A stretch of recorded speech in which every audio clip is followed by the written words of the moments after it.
Henri Lardja Kinan Kolani, issu du rang des partis extra-parlementaires, c'est lui qui va diriger et coordonner les activités de la Commission électorale nationale indépendante CENI. Il a été élu par acclamation des 10 membres sur les 17 que compte la structure.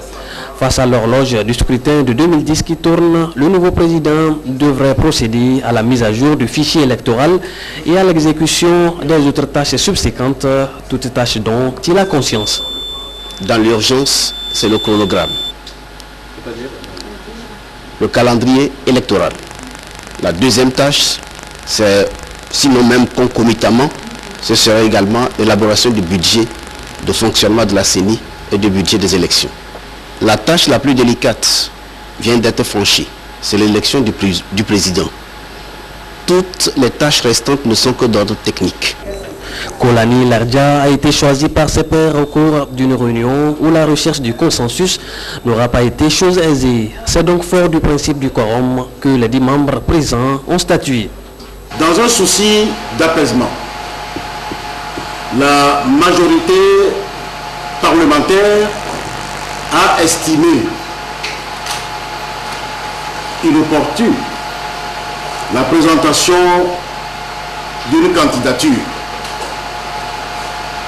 Elle a donc proposé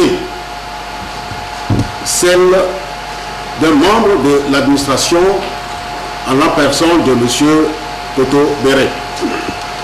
Ensuite, nous avons eu à enregistrer la candidature de M. Kolani, qui fait partie justement, comme vous le savez, des partis politiques extra-parlementaires. Peu de temps après, la société civile a eu également présenté une candidature en la personne de M. Tabiou. Je voudrais indiquer que l'opposition parlementaire a eu également à présenter la candidature de M. Kodjo de Lava. Nous avons procédé à toute une série de consultations en vue de dégager un consensus. Les discussions se sont poursuivies et nous avons eu à enregistrer une série de désistements afin justement de permettre un heureux aboutissement à nos travaux. Ainsi, M.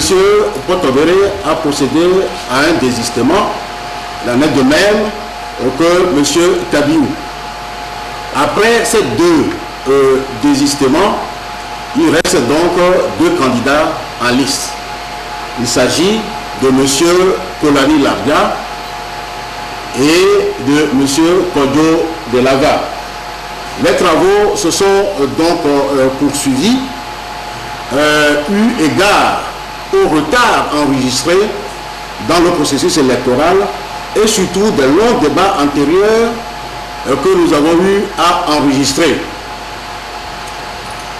Nous avons constaté par ailleurs que dans la poursuite des travaux, le quorum était largement atteint. Ainsi, nous avons donc procédé à l'élection de notre président. Présents au début de la réunion, les membres de l'opposition parlementaire ont quitté la rencontre avant l'élection du président. Le doyen d'âge Omawatu a déploré le déficit de consensus au cours de la réunion. Il a également émis le vœu que le dialogue et l'entente prévalent au cours des prochaines rencontres. Le reste des membres du bureau devrait être connu dans un bref délai.